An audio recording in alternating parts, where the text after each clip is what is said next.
had 1% more desire to succeed than I did fear of failure. And that's all that was. It wasn't like, I can do this, I got this. Not at all. I was so scared and so doubtful of myself, but there was 1 degree different between the confidence in myself and the doubt, and that won out.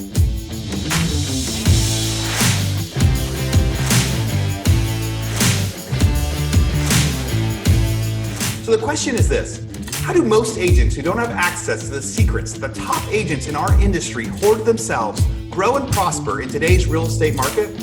That's the question, and this podcast will give you the answer. Hi, I'm Aaron Muchastegui, and welcome to Real Estate Rockstars. Hi, Real Estate Rockstars. This is Aaron Muchastegui, and I am so excited to share with you our newest head podcast sponsor. And this is a company called RentRedi. RentRedi is a landlord-tenant software that has everything you need to manage your rentals from your phone or your computer. No need to be tech savvy, download multiple programs, or hire a specialist. RentRedi is easy to use for everyone. And if you do have a question, their customer support team is available to make sure managing your properties doesn't have to be harder than it already is. RentRedi has a feature for every step of the landlord process. You can list your vacancy for free to Realtor.com and doorsteps, find quality tenants with a full tenant screening process, send and e-sign leases right from the app, and track maintenance requests. Yes, there really is one app for all of that. Best of all, not only is RentRedi easy to use with awesome customer service, but it's affordable as well. Get a subscription of RentRedi for as little as $1 a year when you sign up for their annual plan using code ROCKSTAR. Right? Now that's crazy. $1 a year. Why wouldn't you go sign up just to see, even if you've got one tenant or want to try it with one of them? So that's right. You get a whole year of RentRedi for just $1 when you sign up at rentredi.com. It's spelled RENTREDI.com using code ROCKSTAR. Real Estate Rockstars. Hey, welcome back. Today is going to be a treat. If you guys have been listeners over the last couple of years, you are going to recognize this guy's voice. Pat Hyben was the voice of the podcast for the longest time, but somebody that would come in and do a lot of guest and host interviews with him was who you're about to hear from, Ian Lobas. Ian and I go way back. So Ian and I met for the first time in Lake Tahoe like 6 years ago, 6 or 7 years ago, something crazy like that. At a GoBundance event, we were both kind of new there for the first thing at a coffee shop. And we just we just kind of started talking about random stuff and started talking about doing real estate and flipping houses and building teams. And we've stayed in touch over many, many years as I've been growing my businesses and he has. And I'm excited to talk to you today, Ian, just about all sorts of stuff. So how's it going? Me too, man. Dude, this is such a cool, roundabout juxtaposition, whatever you want to call it. Because, Pat, the opportunity that Pat gave me to host this podcast was, it propelled me. We'll talk about my new podcast in a little bit, but it's just so neat to be on here with you. So thanks for having me, dude. Yeah, no, it's a good time to come back. And when we think full circle about how much your life has changed since I first met you, right? Since our very, very first stuff, so how many years have you been in real estate? How many years have you been an agent? 8 years, like 3 days ago. Yeah. So when we first met, you were on like year 2, right? And you were a successful agent. And at the time you were looking at kind of some different business ventures and investments too, and maybe doing some flips or some developments and stuff like that. And now it's grown to now you've got multiple teams and you're expanding those teams kind of around the country. And you have a lot of different business ventures that you've expanded into. Let's go back to right now. You're out in Baltimore, but when I first met you out in Tahoe, let's go talk about that. Let's talk about your first couple years in real estate. How did you get into real estate? What was that like? And what do you remember about that time? My wife and I were going to write a book on our experiences. So. Kind of, following the Muchastegui model of husband and wife book writing on stuff that we're passionate about, right? I'm reading your book right now. And, that's awesome. Dude, we love it. We love it. Well, so our first book, the 5-Hour School Week, was totally a passion project because it was as we had started to do these other things. Yeah, so much into it. I'm glad you like it, man. Yeah, it's since I know you and Kalina, like personally, I hear you just talking. It's not like, well, I researched 60 different things and we're just going to compile research. Like it's your experience. I love it. So shout out to the 5-Hour School Week if anybody's looking at alternative methods. I think that's actually should be a mainstream method, honestly, but I digress. So I got into, I ran my father's shipping company with him for 7 years after I got out of college. And the universe took a turn, obviously with the economic downturn of 08 to 12. By the end of 2011, I just gotten married and the economy had hit my dad's business pretty hard. And the money kind of dried up for me and the type of money that I was making before, big money. And my wife was like, I said, I literally didn't know what I was going to do. I was teaching swimming lessons for $10 an hour. I was depressed. I was anxious. I was panic attacks. I hated myself. I hated my life. I was this huge success in shipping, this big expert. And now I'm sitting in the water with 6-year-olds and I want to like take a breath underwater and just, not really, but like, it just was so bad. That's and I hard. said to my wife one day, hey, I picked up a application to stock bananas at this local grocery store. And she looks at me like, we're married for 5 months. And she's like, what the hell are you talking about? And I said, yeah, I mean, look, it comes with benefits. I don't know what I'm going to do with that. I think that sounds okay, right? And she just said to me, I didn't sign up for that. And my wife, if any of you know her, she's an incredible person that supports me without ever questioning me. Trusts me and just supports the moves I make and then helps me through the failures that we experience, right? Just like your wife does. And so she said, I didn't sign up for that. And she wasn't talking about money or lifestyle. She was talking about my possibilities and my abilities to go high level in my mindset, that I knew I could do something, but I was shortchanging myself. So she encouraged me to get my real estate license, and I did. And I got into real estate because I was scared and I didn't know any other way to make the type of money I was used to with my dad's business, in all honesty. So from day one, I called it crack rock real estate. No joke. I was slinging real estate. Nothing else mattered. Family, friends, events, holidays. I didn't give a shit about anything. I was focused on making money because at that time, money for me was my lifeblood. It was my power, my significance. It was my purpose. It was how I just was rounded inside. And it wasn't from my upbringing. I just had adopted that because I saw what money was able to do for me when I made really, really good money with my dad's company, selling shipping all over the world and logistics. And I was scared of who I would be if I wasn't a top producer and a high performer. If I was mediocre and stuck in the middle, I was scared. So I ran with a lot of fear. And I know a lot of agents listening to this know exactly what I'm talking about. I remember my first open house. I threw up next to my car twice. I was so nervous. I cried. No joke. I cried every day for the first 6 months. I just was so scared that I was going to fail, that I wasn't going to be this person that I knew I could be. I just didn't know how to get it. And so it was a tumultuous first year. However, I was very successful right out of the gate, selling, between probably $750 and $1 million a month by month 3. And I wasn't stopping that trajectory. So that's how I got rolling. I mean, obviously celebrating 8 years now, things are much, much different because of personal development and friendships and relationships like I have with you, and guidance from guys that have kind of gone down these dark roads, and, things got affected, and I made some changes and shifts before it was too late especially with my family. Rockstar Nation, this is Aaron Amuchastegui. Hey, I hate to interrupt the current podcast that you're listening to, but I am so excited to share this with you. I just finished interviewing the original host of this podcast, my good friend, Pat Hyben. I got to talk to Pat about how he started his real estate career and a whole bunch of tips and tactics that he used to be successful. So if you haven't listened to it yet, go check out State of the Market number 49. On there, I get to talk to Pat about all those different things. And in there too, he talked a lot about his 6 Steps for 7 Figures book and training program that he built over the last couple of years. And I realized I haven't done a good enough job of reminding all of you lately about all of the resources that we've built for you out there. So if you want to check out Pat's course, we've got like a 3-minute summary video when you go to it. It includes so many easy to follow tips that you can follow on it like a day-to-day basis. You get email reminders, all sorts of different things that come with that course.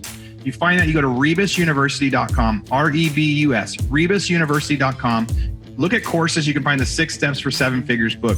And really, there's a whole bunch of other courses in there too. Our normal prices used to be $1,500 or $2,000 a course. These are real deal professional courses. But now during quarantine, a lot of them are priced down to like $90, $95. So we've slashed the prices because we know right now is a time for everybody to be focusing on growth and education, especially while they're feeling like they don't have as much to do. And if you go in there and you figure like there's a lot of different courses you want, maybe you don't want to buy the a la carte. You can go to futureofrealestatetraining.com and you can get access to all of our different courses for $97 a month. I think there's a discount on there if you go a year, or there's even like a lifetime option that you can pay. You get access to every course we ever put on Rebus University for as long as we have it. So go check out those options, Rebus University or futureofrealestatetraining.com. All right, back to your podcast. Sorry for the interruption.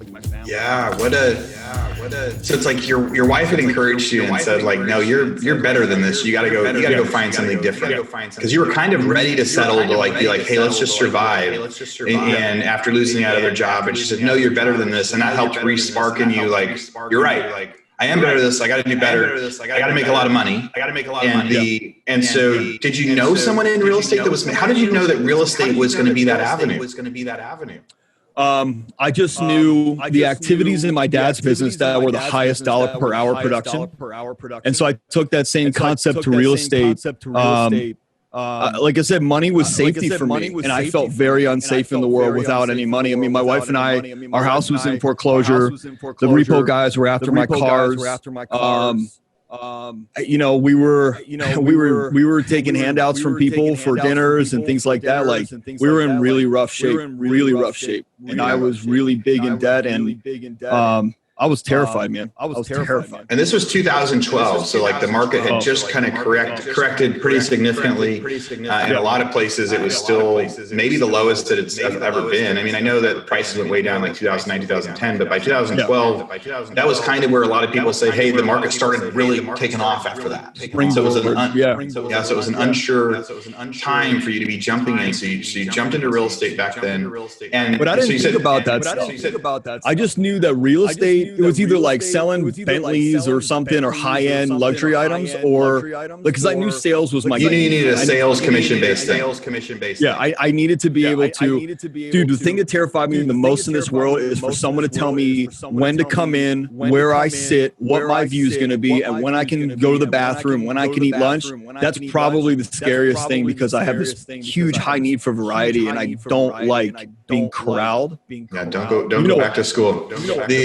A whole different subject right now. Right. So so you were like, no, you needed your own job. You knew it was going to be a sales commission role, and so right away you just said, hey, I'm gonna work more than 40 hours a week. I'm going to work really, really hard. I'm going to focus. How did you get those first deals? So you just say like doing open house, and you were afraid to fail. You're like, hey, I need to work really, really hard. But the other side about a commission-based business is if you don't do awesome, you're going to get foreclosed on. Right? If you don't do awesome, your car is getting repoed. And I didn't. So what I did to motivate myself was I watched. I thought, dude, I was stuck in this middle ground. I was so afraid to fail, and I was so afraid of the other side. And I was trying to find myself at 30 years old. I felt very lost in the world. And I tell people, like, I had 1% more desire to succeed than I did fear of failure. And that's all that it was. It wasn't like, I can do this, I got this. Not at all. I was so scared and so doubtful of myself, but there was 1 degree different between the confidence in myself and the doubt, and that won out. Yeah. Plus, I used to imagine, I didn't have kids back then, and I used to imagine what my wife's dad would think about me. And he never said anything. He's not that kind of guy. But like, what if I had a daughter? What if I were my wife's, father? What would I be thinking about a husband that's like a total failure and, like just has a potential but isn't using it? And I used that to motivate me. And the biggest thing that motivated me was the bank said, there's an auction now scheduled. It's 3 weeks from now or a month from now. Get out of your house. And I was like, fuck, it's over. Like, so I remember watching my wife pack up our house, like crying on the floor. And I used that as an insane amount of motivation, because back then I thought, like, I never want her to ever feel this again. I never want her to know where the next dollar is coming from. So I started journaling and doing vision boards back then. And I literally made that. I didn't show it to her. I didn't show it to anybody. I thought I was embarrassed by it. But I literally said, like, my wife will never, ever, ever wonder where the next dollar is coming from. And I made that my kind of North Star. And what I've discovered is, like, what drove me wasn't actually the way my wife felt. It was the man that I was back then. Angry, frustrated, overwhelmed, fear. I wasn't afraid of what my wife would feel. I was afraid of going back to that man. And so that's what I ran from that guy so fast and hard going forward that I just would never look back. Man, there's so many things you said there. I love what you said, that your motivation, it's not that you didn't have doubt. It's not that you didn't have fear, but your like motivation just had to win the scale. You just had to be slightly more motivated than you did have the doubt. You had to have slightly more confidence than you had that doubt. And a lot of your story is similar to ours, where when my second daughter was born in 2009, I was working a full-time job from a home builder, but the world was crashing. And, I had taken my pay got cut in half, and my wife was working nights at a casino as a waitress while she was super pregnant. And so she was 7 months along, and she delivered, and my second daughter was born. So she delivered way early. And I blamed myself for that. Because I was like, she shouldn't be a waitress 7 months pregnant running around at 2 a.m.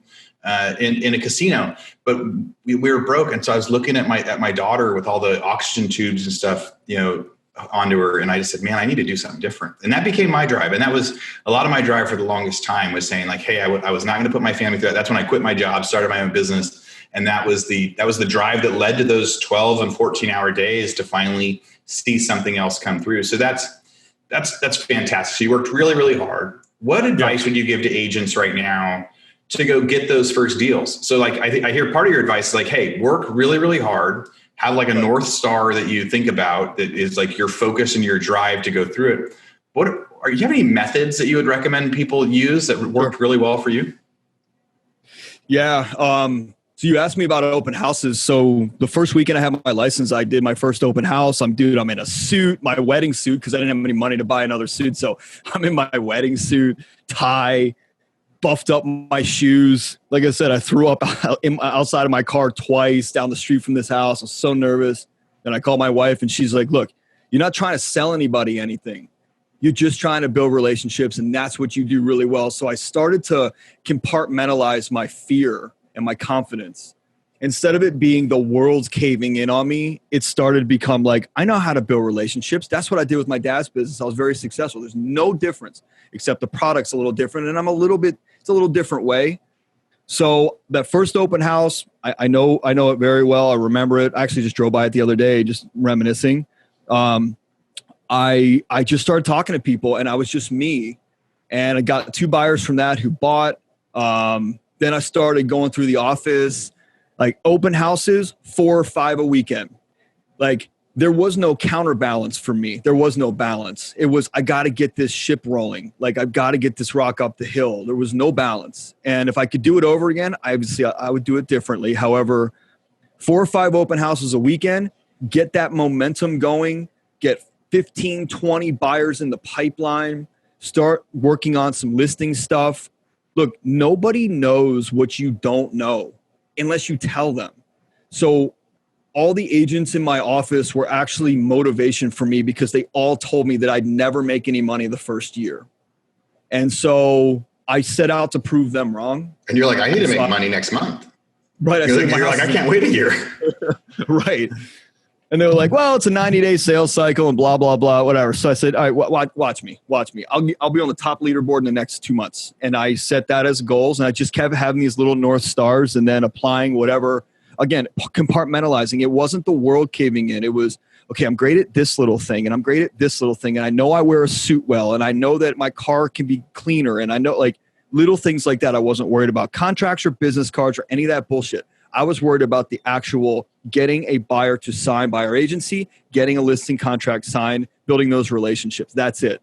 So I knew that the buyers were going to be a little farther out and it was going to take too much of my time to take them around. So the manager that I had at the brokerage I started at said to me, well, why don't you go after FSBOs and expireds? And I found myself like, again, crying in my car, nervous as shit, man. Dude, I've never been so nervous in my life. And I went to my parents' neighborhood where I felt more comfortable, and I saw a FSBO sign. And I remember I called the number and they said, yeah, there's 11 agents that we're interviewing on Christmas Eve, 2012. You'll be the 12th. And I'm like, great. And at that point, what I didn't know actually helped me. And so I went in with a listing presentation, suited up. There's no heat on in this house. And the guy said to me, put that, and I started reading the listing presentation and he was like, no, put that away. Tell me about you. And that showed me right there that nobody gives a shit about that listing presentation. They want to know about you and what you're going to do. And so I pitched him on me and everything that I was going to do. And he said, what about staging? And I said, you got to stage. It's an empty house and I'll help you with construction stuff. And I just pulled every card that I could out to help him and his wife. And he called me back and he said, all right, it's down to you and another agent. The other agent wants us to pay, $1,500 for staging. What will you do? And I said, without even skipping a beat, I said, bro, I'll empty my fucking house out. And he goes, great, you got the deal. And I was like, oh my God. And I sold that house for $20,000 over comps, cash, which is unheard of in Baltimore, with 11 offers. I blacked out everything on those offers and I got into go mode. I took all those 10 other offers around the neighborhood.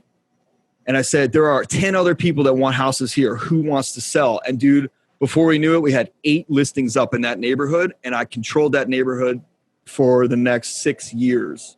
And so it just takes one little thing. Hey, Real Estate Rockstars listeners, I am sorry to interrupt again, but I want to do a quick commercial break. But this commercial break is different. This is stuff that I think you need. And this is me talking to you about some of the stuff that we had. So, recently we had a lot of people reach out to us and say, hey, why don't you do a real estate mastermind? Why don't you do something where a lot of the listeners can get together and do some Zoom calls and ask each other questions and really just try to brainstorm and work together? I mean, there's a million masterminds out there. I don't know if this is something that we really want to do or not, or if we do, if we're going to limit it to maybe 20 or 30 people. We're just trying to figure out if any of you guys are interested. So if you have any interest at all in joining a mastermind with real estate agents around the country that are part of the Real Estate Rockstars network, go to hibandigital.com/mastermind and just join the wait list. It's just it's just an interest list for us to see, is this something we want to be doing? So that's number one. Number two, you go to hibandigital.com/foreclosures. We have a 2-day thing that we just finished recording. Now it's also inside Rebus University. And so you can go to Rebus University and look at it. If you're already a member of Rebus, a lot of you guys are in the, the monthly fee where you get access to everything. So we have new courses in there. It's 17 hours of content on how to buy foreclosures, on how to find deals, on how to, do title, go to auction, also turn that into clients for your real estate agents, how you can turn somebody that's in default behind on their mortgages into a client. So go, check out that course, especially for, you can buy the course now, but again, most of you guys already subscribed to all that. I just wanted you to know there's another 17 hours of content, great content that I just recorded on there that all of you guys have access to now at Rebus University. And then finally, we have software that we talk about on and off. It's called Padhawk. And in Padhawk, you can use that to go find leads. So everyone is really, really busy right now. And we're so busy. People are selling and they're saying there isn't enough product on the market, right? So they can't find houses. Well, Padhawk will help you find houses before they're listed. It helps you find owners that should be listing their properties or people that might want to get there. I recorded a quick video. It's like 6 or 7 minutes long for you guys to look at, real estate agent specific, on how you can use the software in order to do it. So let's go to hibandigital.com/leads. Again, there's a video in there. I talk about how you can use the software to do it. Check it out. If it's something that you like, you may want to sign up for it. $99 a month, but it's nationwide, any city out there, and it is a great way to find houses. So right now people are saying there's lots of buyers, but we can't find enough houses. Well, maybe you can use this software to go find somebody that hasn't listed yet and make them an offer on their house. All right, back to your regularly scheduled program. Thank you for letting me interrupt you with that break. What a great stress. It's like you got so lucky on that first, not lucky, but like that first one turned out really, really well.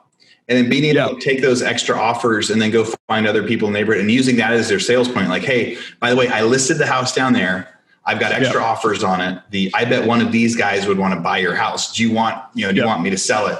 What an awesome way to really get rolling. And we got a lot of people that we interview that talk about kind of like focusing on a neighborhood, focusing on an area, finding their niche. Sure. And that neighborhood was one of your first niches, and you were able to drive it home. So how do you go from that to hiring your first assistant or building your first team, and then jump forward and tell everybody what you're doing now? Like what does your real estate business look like now?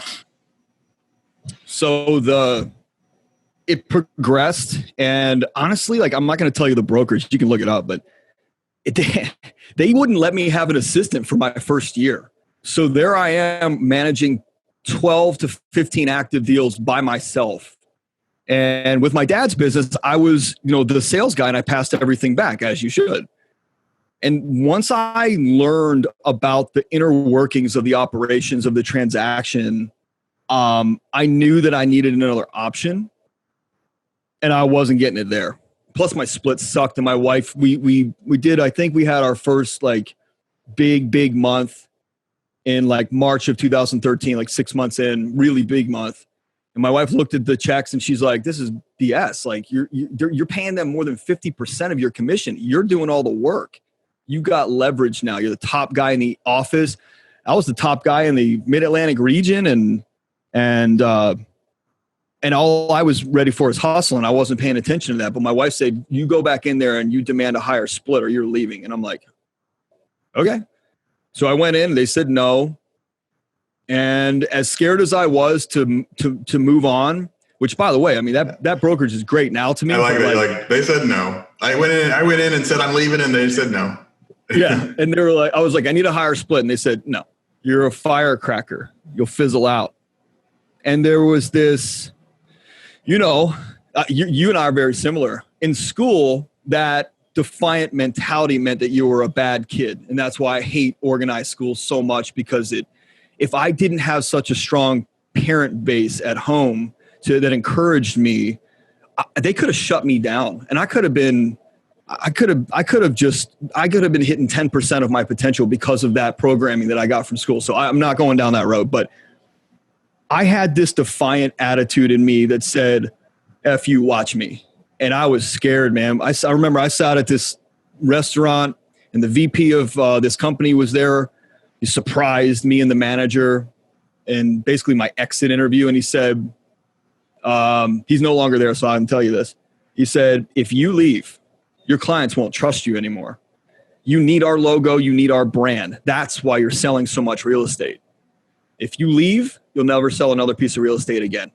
And in that moment, I thought to myself, be smart about this, but there's one thing you got to bet on is you. And I said to him, F you, watch me. And I went back to the office and I packed my stuff and I rolled out. And my wife came on board at that point in October of 2013. And my wife came on as a full-time assistant. Learned the business. I mean, she's a rock star. Like I didn't teach her anything. She learned everything on her own. And there was a couple agents that wanted to come with me. So I built my first team in right around that September actually of 2013 with another person. We kind of merged our businesses, and that was the start of building a business. And that ended pretty quickly after about 2.5 months. And then we ended up at KW, and I really learned how to build a business there. And my wife had been my assistant until right before my daughter was born in 2015, end of 2015. She just was there by my side, just handling everything behind the scenes. Yeah. So when you left your first one, you were like, hey, we're going to like start our own brokerage kind of. And then you said, no. I just went to another brokerage. Okay. So you went to a brokerage and then, so you went to another one and then you moved over to Keller Williams and now you've been with Keller Williams ever since, right? Yeah. Was it hard? Now people said, hey, without our name, without our brand, you're going nowhere. Was it hard to transition that? Or did you find that No. it was just like agents can make the transition as long as you're still you? I mean, dude, you and I share this. Like I'll jump real fast and I take huge risks because I trust that I can figure out a way to get out of it if I make huge mistakes. And I'm confident with that. And I came home and I told my wife what happened. And she was like, well, I said, I'm actually kind of nervous that I made a big mistake and we're going to go down if I can't make this work. And she goes, well, what's your dad always tell you? And my dad would always say, hey, son, you're going to figure out a way to make it work or you won't. The choice is up to you. Yeah. And so she said, you've got one choice. You better figure out how to make this work or we're going down hard. And I'm like, okay, I'll figure out how to make it work. Like that was it. Like just I could figure out how to make it work. Yeah. Just getting the push. The monster chasing me was so scary for me, that fear of being a nobody or that fear of just sitting in mediocrity like I was in school. Like that drove me to hustle harder, which I would not advise. I don't advise that hardcore hustle because I lost me. I didn't understand Ian. I only understood Ian, the business guy, the realtor, the real estate sales guy. Ian, the person, was completely negated and lost in all of that mix. And that was a dangerous place to be. Very dangerous. Yeah. So maybe you've been asked this, maybe you haven't. So let's look at that because that monster chasing you, that, hey, I don't want to be a nobody, that, that drive to not be broke helped you be successful and push. Totally. How do you feel about that monster now? Like it worked out for you, but what's your drive today? And how do you feel about all of it? So when I met you, like back in 15, 16, like I adopted the understanding very quickly of a family man with a business, not a businessman with a family, the John Vroman mentality, your mentality too. And when I met you, my daughter was about a month, 6 weeks old. And before she was born, I remember I channeled this. I had this anger because these deals were going south, and I channeled that into an emotional response.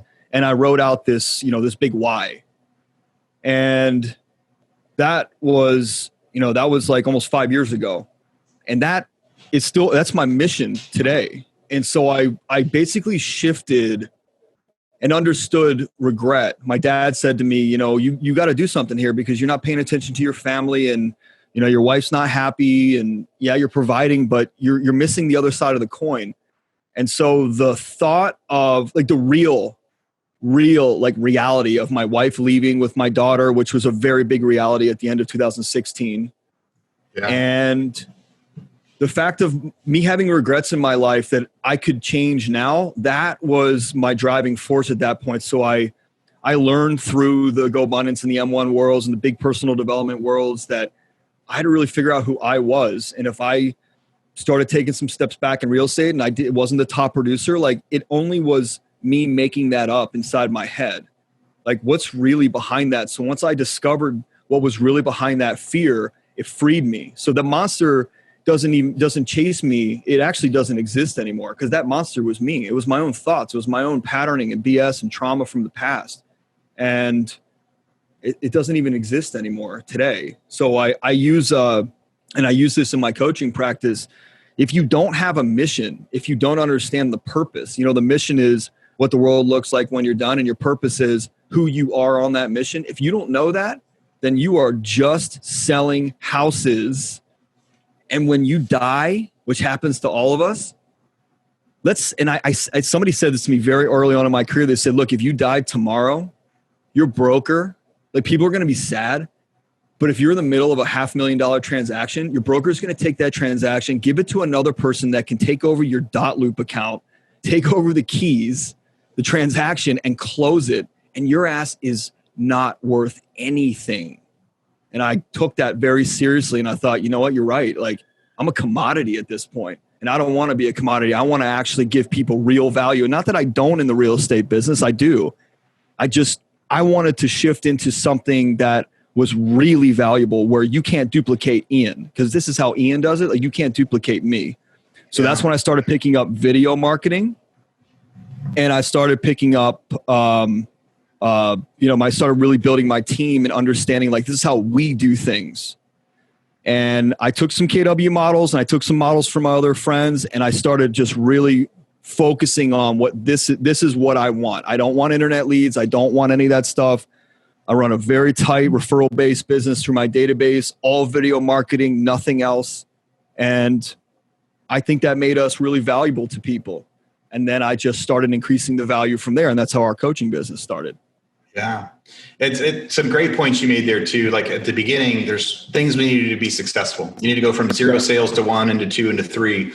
And then once people get successful, being able to hold on to the why and finding some of those values, because it's really easy once you do become a top performer to make some bad choices, make some bad steps, have worth of risking all of it. At the beginning, we do it for our family because you don't want your wife to be going through a tough thing. But then before we know it, we could actually be, screwing up while we're financially doing fine, but forgetting about the family stuff. I think it's great that you got to touch on that for a second. Now you're doing, like, you found your new marketing, you've got your teams out there, you're expanding across the US to some other things too. When you say video marketing, what is that? What do you mean? So it was something that actually scared me a little bit, and it made me nervous. And I just have a mindset of like, all right, well, if there's a really cool book called the War of Art. And in that they talk a lot about resistance. And two types of resistance. One is you push up against it because you're meant to break through it, and you have to learn and have abundance in skills and education and mindset and the things that will help you break through, and then eliminate the things that no longer serve you, which I think too many people don't understand. They think abundance is money and elimination is bad, but you have to eliminate the habits, the skills, the ways of thinking, the mindsets that don't serve you anymore, and get into abundance of what does serve that mission and those goals now. And so video marketing for me was something that was a little scary, and I hired a company to coach me and help me. And we saw amazing results from it. So I said, that's it. We're not doing any other marketing. Like, I realized that this is more of a blue ocean within the red ocean. Not every agent's going to get on video. They're not going to be me on video. And I think the clients are really going to like this. And then we got really good at social media marketing, and that was it. I just keep it really simple. Is your videos of you? Is it videos of properties? Is it walking through houses?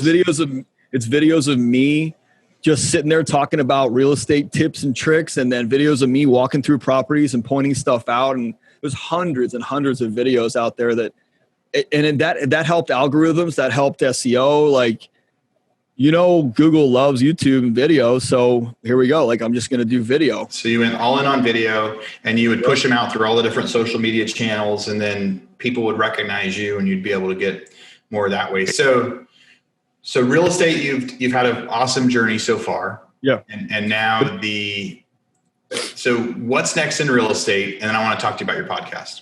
So what are your plans for next year in real estate? So once say 2017, 2018, I was running a big team, following the Red Book, Keller Williams Red Book, the Millionaire Real Estate Agent. But I hated my life, man. I was making great money, empowering other agents, and I hated my life. And I thought, I can't stick with this. This sucks. Like, I don't like this. And then I thought, it's just me being whatever, defiant. But once I realized that the real estate business for me was the means to an end, that's when I got very clear on the next phases of the mission, and was starting to be okay with slimming my business back to only focus on the great referrals, only work with agents that really want to do something and take, my guidance, my advice, my coaching. And so I started slimming our business back in 2018 to really understand how we can build the coaching business out, and that model of what I'm looking for in my coaching business. And we've been able to do that. And my wife is from LA, and she said, one of my dreams is I got to get back there, and I want to live there. I want to raise our kids there. And I said, cool, I'm into that. So I started really ramping the coaching business up. I started dialing back the real estate business so that I was really only helping at a very, very high level, like maybe 4 or 5 clients a month versus 10 to 12. Mm-hmm. And then we just started having conversations with people out on the West Coast about, partnerships and and mentoring and coaching. And we just started aligning with some great people out there that, we're now in business with, that we're building some really great stuff together. And I knew that moving out to California was going to be expensive. So I wanted to have a lead with revenue model. So, the teams out there start to produce revenue, and then I'm free to roll. Yeah. And then you can start going. I'm excited to see what happens out there. We've got a lot of friends down in there. We have some of our other podcast hosts that come in as guys that run big offices down in LA. And so well, dude, you're crucial in that. Remember that time I texted you and asked for Paul's number? Yeah. That's what came from that. Yeah, being able to get that, and you guys will recognize Paul. He does a lot of state of the markets with me. He's our co-host on some of the things out here. And now, Ian heard us on the podcast, reached out and said, "Hey, can I go out there?" Now he's building something giant out in LA, and I'm super excited for both of you guys to see how that goes. So, your podcast, you have this really cool new podcast that you have also taken on, and I think that partially goes into, at first it's about building businesses, now it's about family. Yeah. Now, your new podcast is called the Men on Purpose Podcast. Yeah, Men on Purpose Podcast. Men on Purpose Podcast. Very cool in the name. I can imagine what it's about, but who are you interviewing on there, and what are the topics that you're tackling, and how often do you publish your episodes? Sure. So I'm going to give a quick backstory, because Aaron and Paul and Pat, this is about the power of saying yes and just asking questions and being curious. So if there's another thing that somebody gets from this interview, last September, I was asked to be on stage to talk about podcasting, only because I had been a host on Real Estate Rockstars and because they came with that clout. And so I was just so curious about what somebody, even before I talked to Pat, I was so curious about what they were doing. I asked to just get on the mic, and I was nervous and scared, and I didn't have the skills, but I figured it out. I practiced in the mirror. I'm just curious anyway. I wrote a ton of questions. Then I interviewed Pat, and the next morning, 5:30, I had this vision, and I just texted Pat and I said, "Hey, do you think I could just learn from you, maybe co-host with you?" And Pat's like, "Yeah, dude, come on." And I think we set up 4 interviews in a row, and Pat out on me in the first 15 minutes and just left me to do the interviews. And he said, "Look, you did great." And I tweak here and tweak there. And then it just started sailing. And then all of a sudden my own podcast opened up. You took over this podcast. I kind of wide out a little bit, but because of this podcast, I was able to, obviously I have a relationship with you, but I was able to hit you up real quick, get to a guy like Paul Morris, who honestly, the rest of the world isn't getting to Paul and his cell phone very quickly or very easily. Paul's a busy guy, successful guy. And I had this beautiful conversation with Paul about my mission and the things I want to do in LA. And Paul's like, "Dude, whatever I can do to help, let's roll." Because it was a mutually beneficial. I said, "Paul, what can I do to help you with my real estate background, my expertise in coaching?" And we talked about it, and he just started making connections. So it's the power of saying yes. It's the power of curiosity that got me into the position I'm in today. And then fast forward to my podcast, Men on Purpose is perfect for me because I am a man on purpose. My family is out front. It's driver. It's the North Star. Time, experiences, moments, and memories with them. Living a life of no regrets. Out in the world as our playground and our classroom, right? So I don't have to be locked in. We got to get back home to get to this what looks like a jail, but it's actually says school on it. I'm not playing that game. And we interview high level dudes that are doing amazing things and being amazing people. And they've gone through transformation. They've had a bunch of failure. They've had these moments where their lives were teetering on I'm going to lose my wife, or my kids hate me, or my business is going down, and I've got to make this shift into counterbalance versus this balanced life that people talk about, which isn't real. You can only balance so much. You overload one side, you're going to topple over. But if you counterbalance in an equal fashion to both sides, you can live a really free flow life. So we talk a lot about feminine and masculine energy and understanding your emotions and past traumas and conditioning. And we've got some really good guests, NASCAR drivers, NFL football players, pro wrestlers, you name it. I mean, look, everybody, Aaron's going to be on here soon. He just doesn't know it. Yeah. What a fun thing you're doing, man. And I love your mission with that. I love your story of failure to working hard to success, and then having a bunch of success in real estate and saying, okay, so what's next? What else is there? Like, hey, I've made it. And now having, the focus on that. Really, it sounds like you're just on a mission for balance and giving back, right? That balance of can I be super successful, but can I also be a great dad? Like we said at the beginning, being family men with businesses instead of businessmen with family. Get to see what it's all about, man. It's been super fun catching up with you today. I knew that you would be able to kind of bring a lot of fun with your story. And I hope a lot of our listeners go over and listen to you on your new podcast to see, as you guys know, Ian helped so much with real estate rock stars, over the years. And then with that, being able to take that to go run his own podcast now and still be expanding his real estate businesses and his coaching and everything else. Man, I'm proud to see what you're doing and proud to call you a friend. And I'm excited to see what's next for you. Thanks, brother. I appreciate this. All right. The last touch, if somebody wants to reach out to you, how do they find you? My website, ianlobas.com, or you can go to menonpurposepodcast.com and find literally anything you need to know about me, my coaching business, my frontrunner company, the events we're doing, the masterminds we've got, the one-on-one coaching, group coaching, corporate coaching, whatever you need, it's there.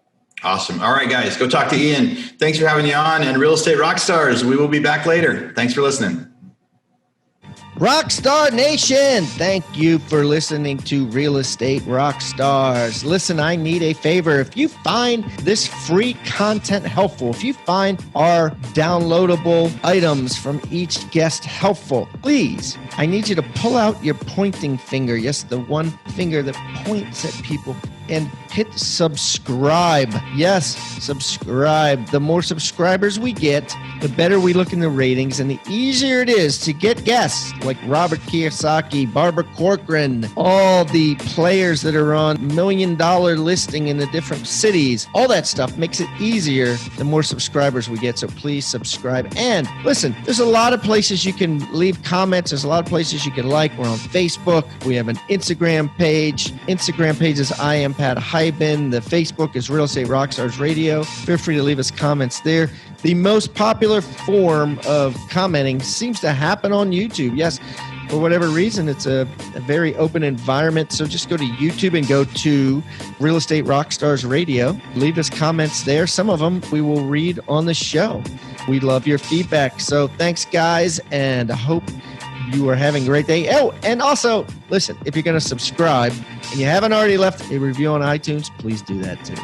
Have a great day, and thanks so much, Rockstar Nation. I really appreciate you.